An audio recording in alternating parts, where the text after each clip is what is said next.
This week we're learning about exposure. Now exposure is how much light hits that sensor, whether it's too much, which would be overexposed, or not enough, which is underexposed.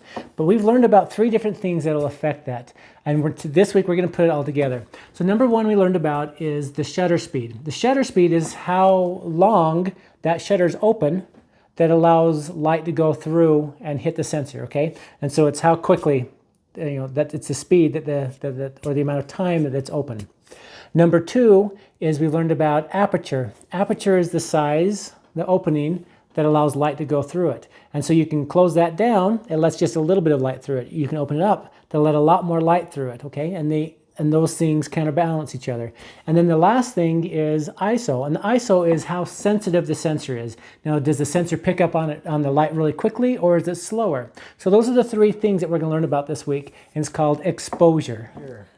This is 100 speed ISO, or 100 speed ISO film, okay, or the sensor. Now, what we're going to do is we're going to fill this cup up to that line. So how long is it going to take to do that? Well, let's put it underneath there and let's figure it out. 1/1000, 2/1000. Okay. Yeah. Now I'm horrible on counting, so let's see. And we had a bunch of stuff come out of that too. But how long did it take? It didn't take very long at all. Okay. And so 100 speed doesn't take very long at all, right? But now, what if we do this? How long does it take to fill it? Let's go. 1/1000, 2/1000, 3/1000, 4/1000, 5/1000. Okay. So there we are. We're at, it took us 5 seconds to get that. What was the difference between those two? What was the difference between the one and the other one? Well, if you said how much we turned the tap on, you're correct. So that's like the aperture. The larger the aperture, the more light it lets in, which means that the less time we need to stand there and fill it. Okay. So here's the other thing though. We can now adjust the ISO. So to this point, we've adjusted the aperture, and that's how much we turn it on. We've adjusted the shutter speed, that's how long we leave that on. And now we're adjusting the ISO. So this, if we do about the same, 1/1000, okay. So that, if we did it about the same amount that was coming through on it, it takes a lot less time because we've adjusted the ISO. So what we've got is we've got 100 speed. The next one in traditional sequence of it would be a 400 or a 200 speed. And the last one on there would be a 400 speed. Okay, so what's happening to these ISOs? What's happening every time that we do it? Well, it's doubling. 100 to 200, 200 to 400. What's the next one? 800, then 16, then 32, then 6400, okay? So you can see that it doubles each time in traditional sequence of it. Now, so this faucet represents the camera. The amount of the light going, or the water going through it represents the light. The cups represent the sensor. The line represents correct exposure. The amount that we have it open, that represents the aperture, and then the length of time that it takes, that represents the shutter speed.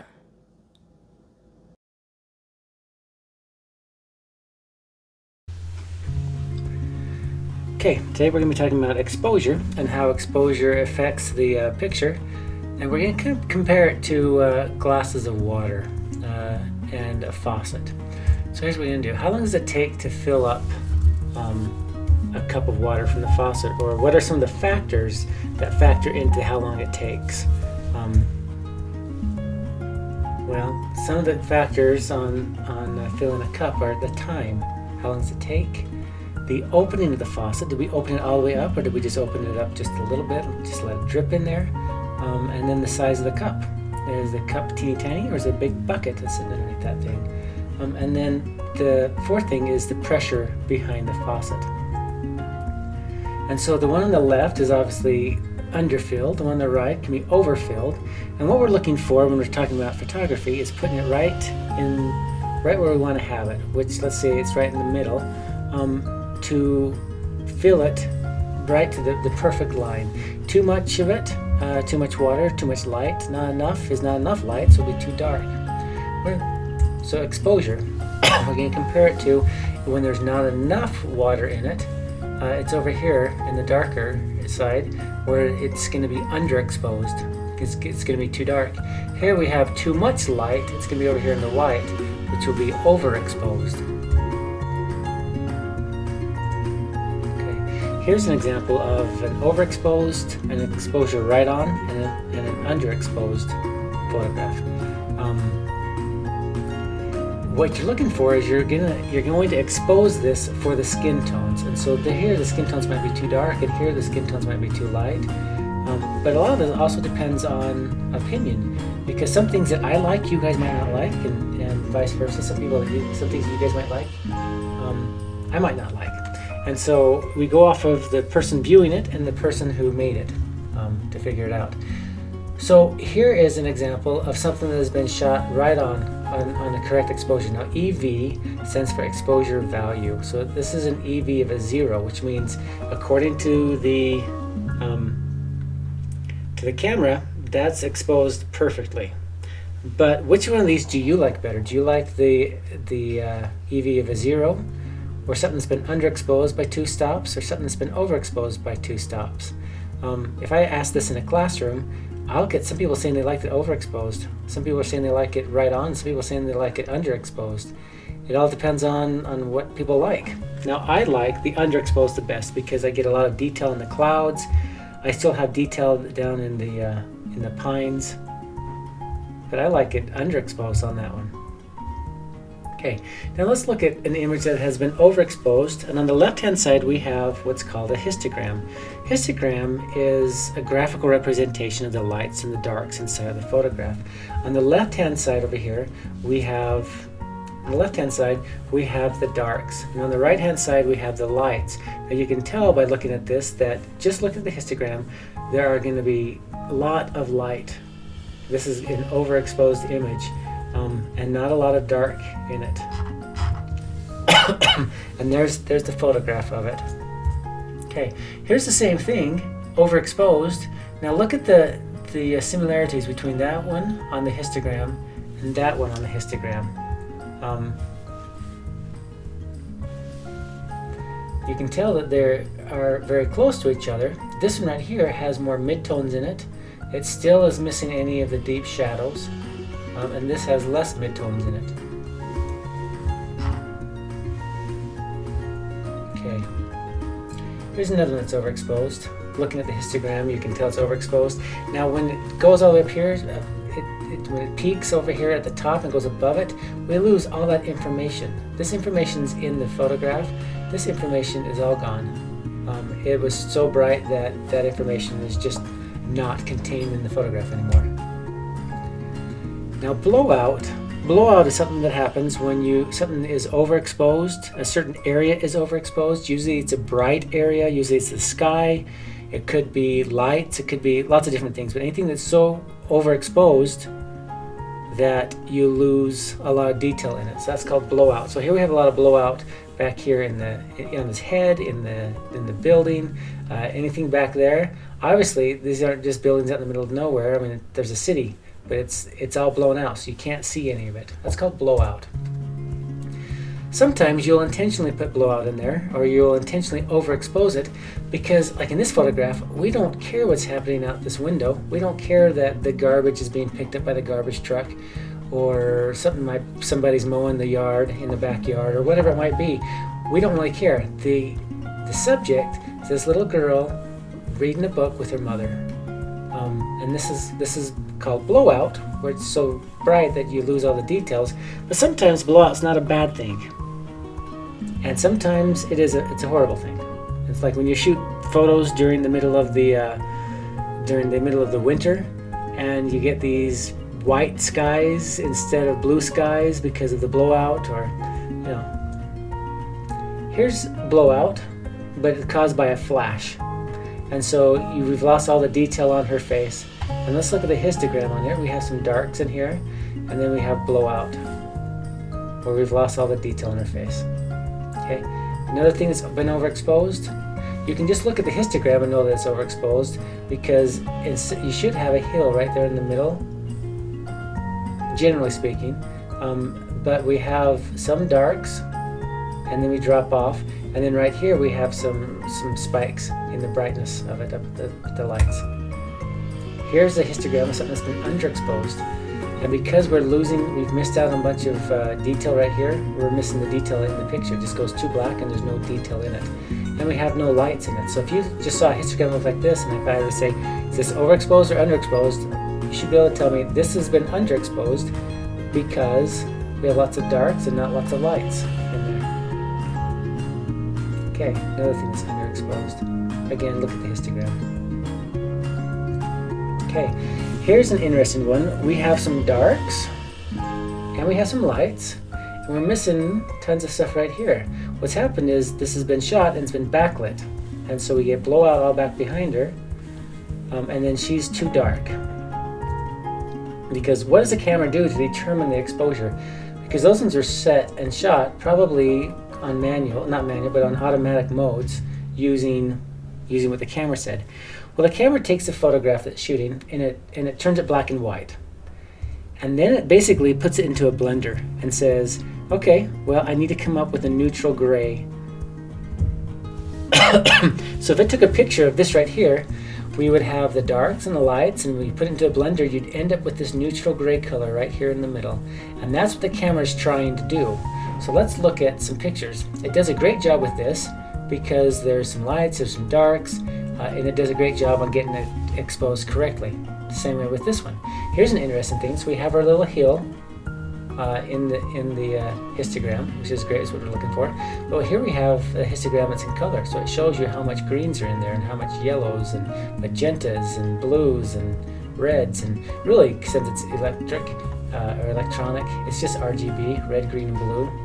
But you can get all these other secondary colors with that. Anyway, but here's one that it had a problem with.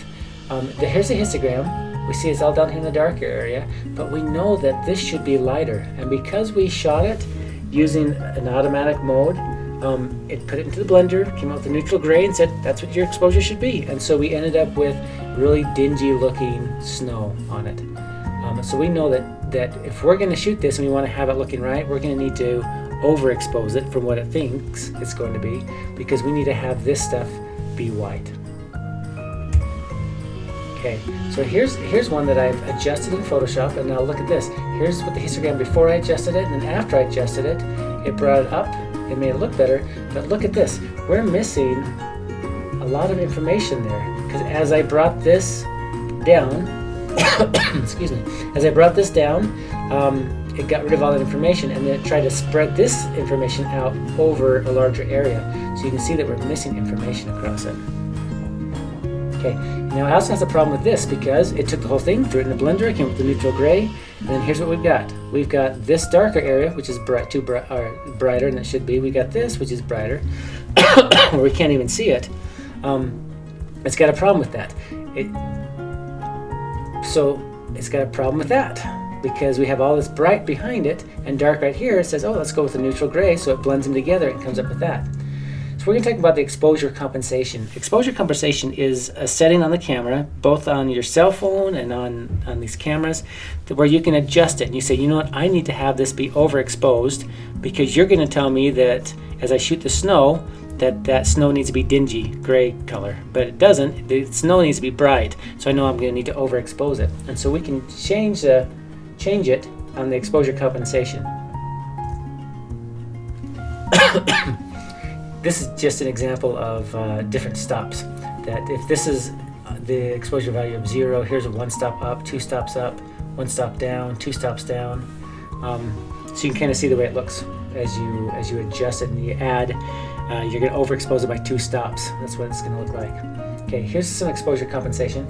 As they shot the photograph, the one on the left, I believe, is what the camera said it should come up with. The one on the right is after using the exposure compensation with it. Same way here with Schmebulak, the gnome. Exposed it on the left, says, hey, if we throw it in here, this is what it should look like. On the right, we've exposed it ourselves and said, you know what, we need to overexpose this, so that way Schmebulak becomes brighter, but the background will go brighter too, but we're exposing for our subject, and our subject is our little gnome there. Okay, Exposure compensation, same thing. It was dingier, so we lighten it up a little bit. We could even lighten that up a little bit more if we wanted to, but when we start to do that, we'll, when we go too far, we'll start to lose detail here in the snow. We'll lose detail up there in the clouds, and so you just got to be careful how far you do go with exposure compensation. Okay, bracketing is when your camera is going to do some exposure compensation for you, but it does one right on, it does one underexposed, and does one overexposed, depending on how far you set the stops in between. So like this one is an exposure value of 0, and then one stop up, and then on the other side it's one stop down is, oh, I'm sorry, 2 stops down, which is 2 stops of being underexposed. Okay, there are different metering modes. This one, the one we've talked about to this point, is called the average metering, for the average metering mode, where it takes the entire picture and then averages it all out to come up with it. And so you can see that this represents the entire picture being taken, thrown into the blender, and come up with that neutral gray color. The next one is called a center weighted metering, where it takes just the center of it, puts it into the blender, and then makes it into the neutral gray. And the last one is called spot metering, where it takes just the very, very center, just the very spot of it. And you can actually adjust these things around to go to the different ones, depending on your camera and how it works. Or you can focus in and you can meter right here, and then you can move it off center. And so by hitting the exposure lock. And so when you hit the button onto the camera, it does 2 things. Number 1 is it focuses the camera, and number 2, it meters it. And so that's what we're talking about, is the spot metering. Here's the average, here's the center weighted, and then the spot. Okay, so which would have been best on this one? Well, this one would have been a great one to use a spot metering, because we could have just set it right up on her. It would have metered for her and then exposed it for her, so she would have been brighter enough for us to see it. Here, spot or center weighted would be great, because center weighted or spot, take this area right here, make it work, make it exposed for that area, because that's the part that we care about. That's the part that we want it to have exposed correctly. Okay, now controlling the exposure, there are different things that controls exposure. One of them is the shutter speed, or the time, the opening of the faucet, or the aperture that allows the light to go through it, the size of the cup, which would also be called the ISO, or the pressure behind the faucet, which would be the amount of light that is out there and available. So we've talked about the different things that we can change, being, you know, like the ISO, the shutter speed, or the aperture. On the left-hand side, we have the shutter speed, and this is a 4-second shutter speed, and this is a 1,000th of a second shutter speed, and it is directly related to trying to get this to be exposed correctly. Is directly related to the aperture. The aperture, this being an f2.8, which is a really wide aperture, or an f22, which is a teeny tiny aperture.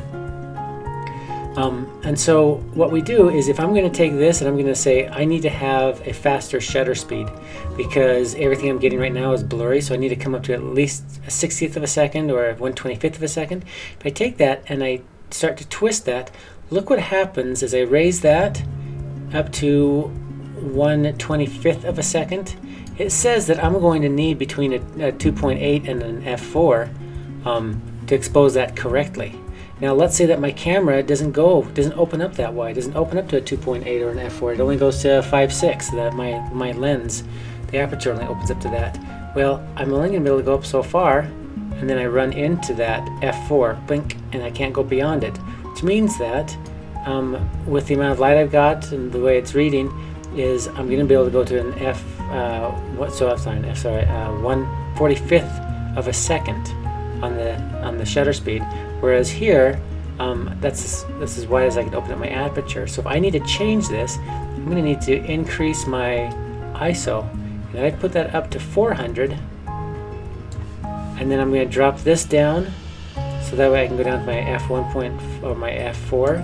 Look at this. I'm going to be shooting over 1,000th of a second, which is going to be plenty of stopping power in the using the shutter speed to freeze the time. And so let's say that I need to have a deeper depth of field, so I'm increasing my f-stop there, and making my aperture much smaller. So all of a sudden, so let's say I'm going to do an f16 right there. Anyway, this is the way it kind of works, so we can move this down. So the goal is to have your ISO as low as you can possibly have it, but then still have these things come into balance with what you can do with your camera. So if I can only go to an f4, and I'm going to shoot an f100, or sorry, an f1, a shutter speed of, okay, shooting the film speed or the ISO speed of a 100, I'm only going to be able to get this. This is about 1/8 of a second. Is all I'm going to be able to get, 1/8, 1/10 of a second. But if that's not fast enough, then I'm going to have to increase my ISO.